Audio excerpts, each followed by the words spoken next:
Hi friends, welcome to my channel.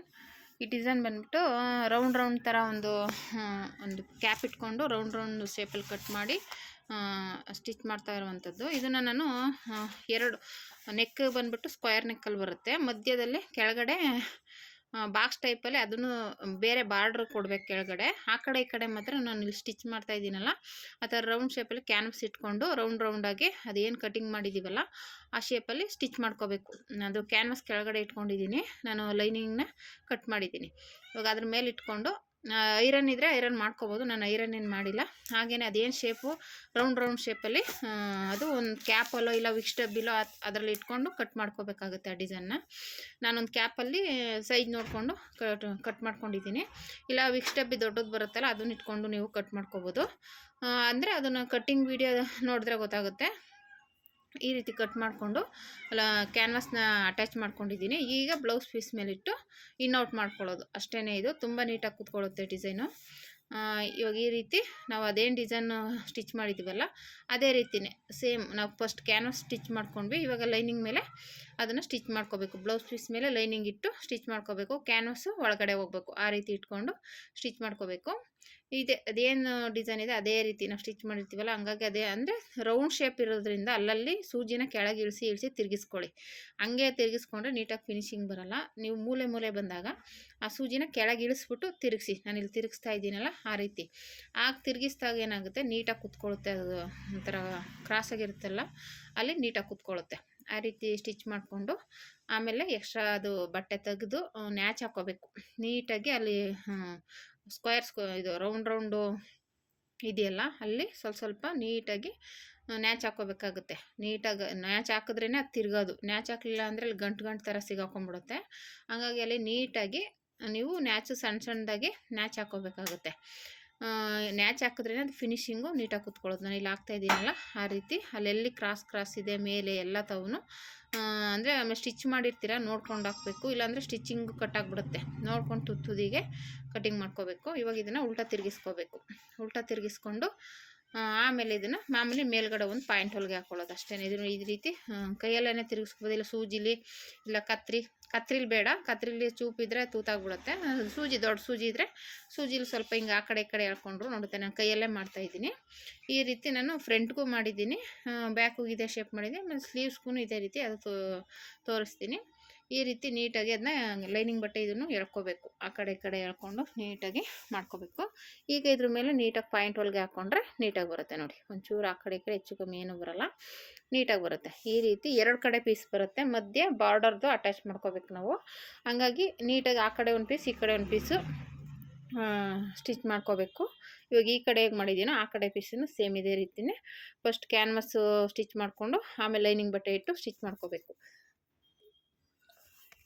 ಈ ರೀತಿ ಮಾಡಿಕೊಂಡು ಎರಡು ಕಡೆನೂ ಪಾಯಿಂಟ್ ಹೊಲಿಗೆ ಹಾಕ್ಕೊಂಡು ರೆಡಿ ಮಾಡ್ಕೋಬೇಕು.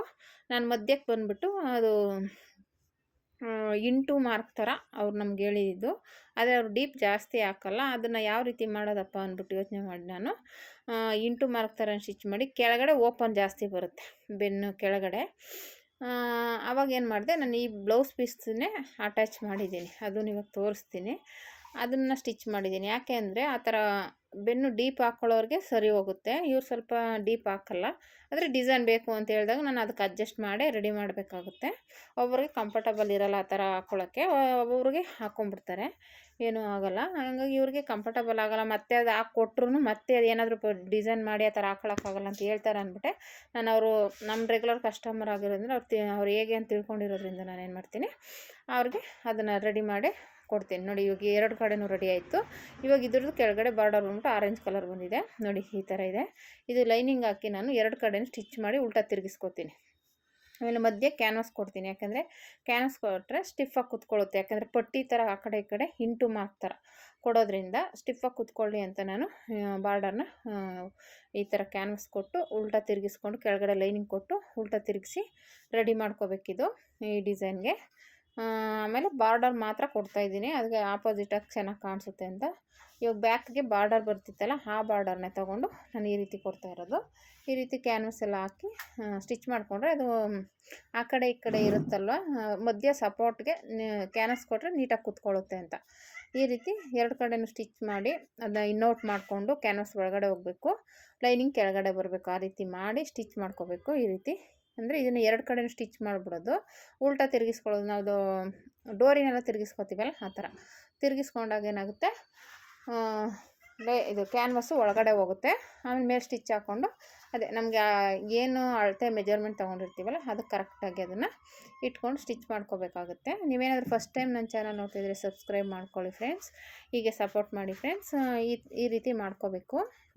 ಅದು ಸ್ವಲ್ಪ ನಿಧಾನಕ್ಕೆ ಆದರೆ ಅಗಲ ಇರೋದ್ರಿಂದ ಬರುತ್ತೆ, ಸ್ವಲ್ಪ ನೀಟಾಗಿ ಎಳೆದು ರೆಡಿ ಮಾಡಿಕೊಂಡು ಆ ಕಡೆ ಈ ಕಡೆ ಒಂದು ಸ್ಟಿಚ್ ಹಾಕ್ಕೊಳ್ಳಿ ಪಾಯಿಂಟ್ ಒಳಗೆನ. ಈ ರೀತಿ ಇದೊಂಥರ ನ್ಯೂ ಡಿಸೈನ್ ಹೇಳಬೇಕು ಅಂದರೆ, ನಾನು ಈ ಥರ ಡಿಸೈನ್ ಅಂದರೆ ಫೋನಲ್ಲೇ ತೋರಿಸಿನೇ ಈ ಥರ ಡಿಸೈನ್ ಬೇಕು ಅಂತ ಹೇಳಿದರು. ಅದಕ್ಕೆ ಅದೇ ರೀತಿಯೇ ಅಂದರೆ ಆ ಬಟ್ಟೆ ಹೇಗಿರುತ್ತೆ ಆ ಬಟ್ಟೆ ಮೇಲೆ ನಾನು ಆ ಡಿಸೈನ್ನ ರೆಡಿ ಮಾಡ್ತೀನಿ. ಅಂದರೆ ಅದೇ ರೀತಿ ಬರುತ್ತೆ, ಆದರೆ ಅದರಲ್ಲಿ ಇದರಲ್ಲೂ ಬಟ್ಟೆಗಳು ಬೇರೆ ಹಾಕಿರ್ತಾರೆ, ಮ್ಯಾಚಿಂಗ್ ಬೇರೆ ಇರುತ್ತೆ, ಇಲ್ಲ ಒಂದೇ ಕಲರ್ ಆ ಥರ ಎಲ್ಲ ಇರುತ್ತೆ. ಆಮೇಲೆ ಡೀಪ್ ಅವರು ಬ್ರಾಡಾಗಿ ಹಾಕಿರ್ತಾರೆ, ಆದರೆ ಇವ್ರು ಡೀಪಿಗೆ ತಕ್ಕನಾಗಿ ಮಾಡಬೇಕಲ್ವ. ಹಾಗಾಗಿ ನಾವು ಇದಕ್ಕೆ ಹೇಗೆ ಅಡ್ಜಸ್ಟ್ ಆಗುತ್ತೋ ಆ ರೀತಿ ರೆಡಿ ನೋಡಿ. ಈ ರೀತಿ ಇಂಟು ಮಾರ್ಕ್ ಥರ ಬರುತ್ತೆ, ಆ ಕಡೆ ಈ ಕಡೆ ಮಾರ್ಕ್ ಮಾಡಿಕೊಂಡು ಇಂಟು ಮಾರ್ಕ್ ಥರ ರೆಡಿ ಮಾಡ್ಕೋಬೇಕು ನಾವು. ಇದು ಅವರು ಸ್ಟಿಚ್ಚು ಮಾಡಿಲ್ಲ, ಹಂಗೇ ಇತ್ತು. ಆದರೆ ನಾವು ಹಿಂಗೆ ಬಿಡೋಕ್ಕಾಗಲ್ವಲ್ಲ, ಹಾಗಾಗಿ ಕೆಳಗಡೆ ನೋಡಿದ್ರೆ ಹಂಗೆ ವಿ ಶೇಪಲ್ಲಿ ಬಂದುಬಿಡುತ್ತೆ. ಆಮೇಲೆ ಡೀಪ್ ಥರ ಇರೋದ್ರಿಂದ ಏನು ಮಾಡ್ತೀನಿ, ಇಲ್ಲಿ ಕೆಳಗಡೆ ನಾನು ಬ್ಲೌಸ್ ಪೀಸ್ದೆ ಒಂಚೂರು ಪೀಸ್ನ ಅಟ್ಯಾಚ್ ಮಾಡ್ಕೋತೀನಿ ಕೆಳಗಡೆಗೆ. ಅವ್ರು ಸೇಮ್ ಈ ಥರನೇ ಬೇಕು ಅಂತೇಳಿ, ಆದರೆ ಡೀಪು ಇರೋದ್ರಿಂದ ಅದು ಹಾಗೆ ಬಿಟ್ಟರೆ ಮತ್ತೆ ಅವ್ರು ನಮಗೆ ಇದು ಡೀಪ್ ಥರ ಇದೆ ಇಲ್ಲಿಗೆ ಏನಾದರೂ ಮಾಡಿ ಅಂತಂದು ಕೊಡ್ತಾರೆ. ಅದಕ್ಕೋಸ್ಕರ ಫಸ್ಟೇ ನಾನು ಅಲ್ಲಿಗೆ ನೋಡಿ ಈ ರೀತಿ ಇದೆ, ಇಲ್ಲಿ ಕೆಳಗಡೆಗೆ ಒಂಚೂರು ಪೀಸ್ ಕೊಟ್ಟೇ ರೆಡಿ ಮಾಡಬೇಕು. ಈ ರೀತಿ ರೆಡಿ ಮಾಡಿಕೊಂಡು ಮತ್ತು ಅದು ಸ್ವಲ್ಪ ಆ ಕಡೆ ಈ ಕಡೆ ಮೆಜರ್ಮೆಂಟ್ ನಾವು ಪೀಸ್ ಕಟ್ ಮಾಡಿರ್ತೀವಲ್ಲ ಲೈನಿಂಗ್ ಪೀಸು ಅದನ್ನು ಇಟ್ಕೊಂಡು ಮಾರ್ಕ್ ಮಾಡ್ಕೊಂಡಿದ್ದೀನಿ. ಇವಾಗ ಅದರ ಪ್ರಕಾರ ಸ್ಟಿಚ್ ಮಾಡ್ಕೋಬೇಕು ನೀಟಾಗಿ. ಇಷ್ಟೇ ಕೆಳಗಡೆ ಪೀಸ್ ನೋಡಿ ಅಡ್ಜಸ್ಟ್ ಮಾಡಿದ್ದೀನಿ ಬ್ಲೌಸ್ ಪೀಸು. ಇವಾಗ ಈ ರೀತಿ ಆ ಕಡೆ ಈ ಕಡೆ ಸ್ಟಿಚ್ ಮಾಡಿಕೊಂಡ್ರೆ ನೆಕ್ ರೆಡಿ ಆಗುತ್ತೆ. ತುಂಬ ಚೆನ್ನಾಗಿ ಕಾಣಿಸುತ್ತೆ. ಇವರು ಟ್ಯಾಗ್ ಇಟ್ಕೊಳ್ಳಲ್ಲ, ಟ್ಯಾಗ್ ಇಟ್ಕೊಂಡ್ರೆ ಟ್ಯಾಗಿಗೂ ಗೊಂಡೆ ಆ ಥರ ಸ್ಟಿಚ್ ಮಾಡಿ ಇಟ್ಕೊಂಡ್ರೆ ತುಂಬ ಚೆನ್ನಾಗಿರುತ್ತೆ, ಲುಕ್ಕಾಗಿ ಕಾಣಿಸುತ್ತೆ. ಆದರೆ ಇವರು ಯಾವ ಬ್ಲೌಸ್ಗೂ ಟ್ಯಾಗ್ ಇರಿಸ್ಕೊಳ್ಳಲ್ಲ, ಹಂಗಾಗಿ ಇದಕ್ಕೆ ಟ್ಯಾಗ್ ಇಟ್ಟಿಲ್ಲ. ಇದು ಇಷ್ಟರಲ್ಲಿ ಈ ಡಿಸೈನ್ ಇಷ್ಟರಲ್ಲೇ ರೆಡಿ ಮಾಡಿರೋದು. ಆದರೆ ಇದು ಹಾಕ್ಕೊಂಡ್ಮೇಲೆ ತುಂಬ ಚೆನ್ನಾಗಿ ಕಾಣಿಸುತ್ತೆ. ಇಲ್ಲಿ ಬಾರ್ಡರ್ ನೀವು ಈ ಡಿಸೈನ್ ಬೇಡ ಅಂದ್ರೂ ಬಾರ್ಡರ್ ಅಷ್ಟನ್ನೇ ಸ್ಕ್ವೇರ್ ನೆಕ್ಕಲ್ಲಿ ಕೊಟ್ಟು ಬೇಕಾದರೆ ಸ್ಟಿಚ್ ಮಾಡ್ಕೋಬೋದು. ನಿಮಗೆ ಈ ಡಿಸೈನೆಲ್ಲ ಈ ಥರ ಎಲ್ಲ ಬೇಡ ಅನ್ನೋದಾದರೆ ಬಾರ್ಡರ್ನೇ ಬರೀ ಬಾರ್ಡರ್ ಅಷ್ಟನ್ನೇ ಮಾಮೂಲಿ ಥರನೇ ಕೊಟ್ಬಿಟ್ಟು ಅಟ್ಯಾಚ್ ಮಾಡ್ಕೋಬೋದು, ಅದು ಚೆನ್ನಾಗಿರುತ್ತೆ. ಇದ್ರೆ ಈ ಡಿಸೈನಲ್ಲೇ ಬೇಕು ಅಂತವರು ಈ ರೀತಿ ಮಾಡಿಸ್ಕೊಂಡಿರೋದು. ಇದೂ ಚೆನ್ನಾಗಿರುತ್ತೆ. ನಿಮ್ಮ ಮಧ್ಯೆ ಆ ಥರ ಕಷ್ಟ ಆಗುತ್ತೆ ಅನ್ನೋದಾದ್ರೆ ಆ ಥರ ಮಾಡ್ಕೋಬೋದು. ಬೇಕಾದ್ರೆ ಆ ಥರದ್ದು ಏನಾರು ಸ್ಟಿಚ್ ಮಾಡಿದ್ರೆ ನಾನು ತೋರಿಸ್ತೀನಿ. ಈ ರೀತಿ ರೆಡಿ ಮಾಡ್ಕೋಬೇಕು. ಇದಕ್ಕೂ ಅಷ್ಟೇ ಡಬ್ಬ ಸ್ಟಿಚ್ ಹಾಕಿ ಅಲ್ಲಿ ಓಪನ್ ಆಗದೆ ನೀಟಾಗಿ ಮಾಡಿ ರೆಡಿ ಮಾಡ್ಕೋಬೇಕಾಗುತ್ತೆ. ನೋಡಿ ಈ ರೀತಿ ರೆಡಿ ಆಯಿತು. ಇವಾಗ ಮಾಮೂಲಿ ಡಾಟ್ ಪಾಯಿಂಟ್ ಇಟ್ಕೋಬೇಕು ಕರೆಕ್ಟಾಗಿ. ಇನ್ನು ಕ್ಯಾನ್ವಾಸಲ್ಲಿ ಹಾಕಿರೋದ್ರಿಂದ ಸ್ಟಿಫಾಗಿ ಕೂತ್ಕೊಳ್ಳುತ್ತೆ, ಅಷ್ಟೊಂದೇನು ಇದಾಗೋದಿಲ್ಲ. ಹಾಗಾಗಿ ನೀಟಾಗಿ ಡಾಟ್ ಪಾಯಿಂಟ್ ಇಟ್ಕೊಂಡ್ರೆ ಬ್ಯಾಕ್ ರೆಡಿ ಆಗುತ್ತೆ. ಆಮೇಲೆ ಸ್ಲೀವ್ಸ್ಗೂ ಇದೇ ರೀತಿಯೇ ರೆಡಿ ಮಾಡ್ಕೋಬೇಕು. ಸ್ಲೀವ್ಸ್ದು ಅಷ್ಟೇ, ಸ್ಲೀವ್ಸ್ದು ಒಂಥರ ಡಿಫ್ರೆಂಟಾಗಿರಲಿ ಅವ್ರೇನು ಹೇಳಿಲ್ಲ. ನಾನೇ ಇವಾಗ ಬ್ಯಾಕಿಗೆ ಇಟ್ಟಿದ್ದೀವಲ್ಲ, ಸ್ಲೀವ್ಸ್ಗೂ ಅದೇ ರೀತಿ ಇಟ್ಟರೆ ಚೆನ್ನಾಗಿರುತ್ತೆ ಅಂತ ನಾನು ಸ್ಲೀವ್ಸ್ಗೂ ಇದೇ ಡಿಸೈನ್ನೇ ಇಟ್ಟಿದ್ದೀನಿ. ಇದು ಬಂದುಬಿಟ್ಟು ಈ ಡಾಟ್ ಎಲ್ಲ ಹಿಡ್ದಾದ್ಮೇಲೆ ಅದನ್ನು ರೆಡಿ ಮಾಡ್ತೀವಲ್ಲ ನೋಡಿ ಈ ರೀತಿ ಬಂತಿದ್ದು. ಯಾವಾಗಲೂ ಸ್ಲೀವ್ಸ್ಗೂ ಒಂಥರ ಡಿಸೈನ್ ಬೇಕು ಅಂತಲೇ ಕೇಳ್ತಾರೆ. ಇವಾಗ ಬ್ಯಾಕಿಗೆ ಇಟ್ಮೇಲೆ ಸ್ಲೀವ್ಸ್ಗೆ ಏನಾದರೂ ಡಿಸೈನ್ ಮಾಡಿ ಅಂತ ಅದಕ್ಕೆ ಮ್ಯಾಚಿಂಗ್ ಆಗೋ ಥರ ನಾನು ಯಾವುದೇ ಬ್ಲೌಸ್ ಆದರೂ ಮಾಡ್ತೀನಿ. ಎಲ್ಲೋ ಸಿಂಪಲ್ ಸೀರೆ ಇದು ಬೇಡ ಅಂದರೆ ಮಾಡ್ತೀನಿ. ಇದಕ್ಕೆ ಈ ರೀತಿ ಇರೋದ್ರಿಂದ ಒಂಥರ ಈ ಥರ ಸ್ಕ್ವೇರ್ಸ್ ರೌಂಡ್ ಥರ ಇರೋದ್ರಿಂದ ನೋಡಿ ಸ್ಲೀವ್ಸ್ಗೂ ರೆಡಿ ಮಾಡ್ತಾಯಿದ್ದೀನಿ. ಇದಕ್ಕೂ ಅಷ್ಟೇ ಕ್ಯಾನ್ವಾಸ್ ಇಟ್ಕೊಂಡು ಹಾಗೇ ಸ್ಟಿಚ್ ಮಾಡ್ಕೋಬೇಕು. ಮಾಮೂಲಿ ನಾನು ಬ್ಯಾಕ್ಗೆ ರೆಡಿ ಮಾಡಿದ್ನಲ್ಲ ಅದೇ ರೀತಿಯೇ ನೀಟಾಗಿ ತಿರುಗಿಸ್ಕೊಂಡು ಸ್ಟಿಚ್ ಮಾಡ್ಕೋಬೇಕು. ಆ ಸ್ಟಿಚಿಂಗ್ ಆದಮೇಲೆ ಇದು ಅಷ್ಟೇ ಕ್ಯಾನ್ವಾಸ್ ಇಟ್ಕೋಬೇಕು. ಕ್ಯಾನ್ವಾಸ್ ಹಾಕಿದ್ರೆ ಸ್ಟಿಫಾಗಿ ಕೂತ್ಕೊಳ್ಳುತ್ತೆ, ಇಲ್ಲಾಂದ್ರೆ ಒಂದು ಸ್ವಲ್ಪ ಆ ಕಡೆ ಈ ಕಡೆ ಎತ್ಕೊಂಡಂಗೆ ಆಗುತ್ತೆ. ಹಾಗಾಗಿ ಕ್ಯಾನ್ವಾಸ್ ಹಾಕ್ಕೊಂಡು ಸ್ಟಿಚ್ ಮಾಡ್ಕೊಳ್ಳಿ. ಈ ರೀತಿ ಮಾಡ್ಕೊಂಡು ಇದಕ್ಕೂ ನ್ಯಾಚ್ ಹಾಕಿ ತಿರುಗಿಸ್ಕೊಂಡ್ಬಿಟ್ರೆ ಆಯಿತು. ಎರಡೂ ಅದೇ ರೀತಿ ರೆಡಿ ಮಾಡ್ಕೋಬೇಕು. ಆಮೇಲೆ ಬಂದುಬಿಟ್ಟು ಇದಕ್ಕೂ ಅಷ್ಟೇ ಬಾರ್ಡರ್ ಇರುತ್ತಲ್ಲ ಆರೆಂಜ್ ಕಲರು, ಅದನ್ನು ಬಂದುಬಿಟ್ಟು ನಾನು ಇದು ಡಿಸೈನ್ ಇದೆಯಲ್ಲ ಡಿಸೈನ್ಗೆ ಸಪೋರ್ಟ್ ಕೊಟ್ಟೆ. ಯಾಕೆ ಅಂದರೆ ಇನ್ನು ಬೇರೆ ಥರ ಪೈಪಿಂಗು ಆ ಥರ ಏನೂ ಕೊಡೋಕ್ಕಾಗಲಿಲ್ಲ. ಹಾಗಾಗಿ ಚೆನ್ನಾಗಿ ಕಾಣಿಸ್ಲಿ ಅದಕ್ಕೆ ಮ್ಯಾಚಿಂಗಾಗಿ ಸ್ಲೀವ್ಸಲ್ಲಿ ಬರೀ ಡಿಸೈನ್ ಇರುತ್ತೆ, ಬಾರ್ಡರ್ ಏನೂ ಇರಲ್ವಲ್ಲ ಅಂದ್ಬಿಟ್ಟು ಏನು ಮಾಡಿದೆ, ನಾನು ಅದೇ ಪೀಸನ್ನೇ ಡಬಲ್ ಫೋಲ್ಡ್ ಮಾಡಿಕೊಂಡು ಸುಮ್ಮನೆ ನಾನು ಡಿಸೈನ್ ಏನಿತ್ತು ಅಲ್ಲಿ ರೌಂಡ್ ಬರುತ್ತಲ್ಲ ಅಲ್ಲಿ ಬರೋ ಥರ ಅಟ್ಯಾಚ್ ಮಾಡಿದ್ದೀನಿ. ಇದು ಎರಡು ಪೀಸನ್ನು ಅದೇ ರೀತಿಯೇ ಸ್ಟಿಚ್ ಮಾಡ್ಕೋಬೇಕು. ಈ ರೀತಿಯೇ ಅದೇ ನಾವು ಅಲ್ಲಿ ರೌಂಡ್ ಇರೋ ಹತ್ರ ಸೂಜಿನ ನೀಟಾಗಿ ಕೆಳಗೆ ಇಳಿಸಿ ಆಮೇಲೆ ತಿರುಗಿಸ್ಕೊಂಡು ಸ್ಟಿಚ್ ಮಾಡಬೇಕು. ಆ ರೀತಿ ಮಾಡಿದಾಗಲೇ ಅದು ನೀಟಾಗಿ ಫಿನಿಶಿಂಗ್ ಬರೋದು. ಈ ಥರ ಕರ್ವ್ ಥರ ಈ ಥರ ಡಿಸೈನಲ್ಲೆಲ್ಲ ನೀವು ಆ ಥರ ಟೆನ್ಷನ್ ಕೆಳಗಿಳಿಸಿ ಸೂಜಿನ ಮಾಡಿ ತುಂಬ ಚೆನ್ನಾಗಿ ಬರುತ್ತೆ. ಅಲ್ಲೇನೂ ಆ ಕಡೆ ಈ ಕಡೆ ಹೆಚ್ಚು ಕಮ್ಮಿ ಆಗಲ್ಲ. ನೋಡಿ ಈ ರೀತಿ ಬಂತು. ಇವಾಗ ಇದಕ್ಕೆ ಏನು ಮಾಡಬೇಕಪ್ಪ ಅಂದರೆ, ಹಿಂಗೆ ತಿರುಗಿಸ್ಕೊಂಡಾದ್ಮೇಲೆ ನಾನು ಹೇಳ್ದಂಗೆ ಅದು ಬಾರ್ಡರ್ ಪೀಸ್ ಇರುತ್ತಲ್ಲ, ಅದನ್ನು ವೇಸ್ಟು ಆಗೋದು ಬೇಡ. ಆಮೇಲೆ ಅದಕ್ಕೂ ಮ್ಯಾಚಿಂಗ್ ಥರ ಇರಲಿ ಅಂದ್ಬಿಟ್ಟು ನಾವು ಈ ಥರ ಕಟಿಂಗ್ ಮಾಡಿದಾಗ ಅದು ಡಿಸೈನೇ ಇರ್ತಿರ್ಲಿಲ್ಲ, ಆ ಕಡೆ ಈ ಕಡೆ ಎಲ್ಲ ಹೊರ್ಟೋಗ್ತಿತ್ತು.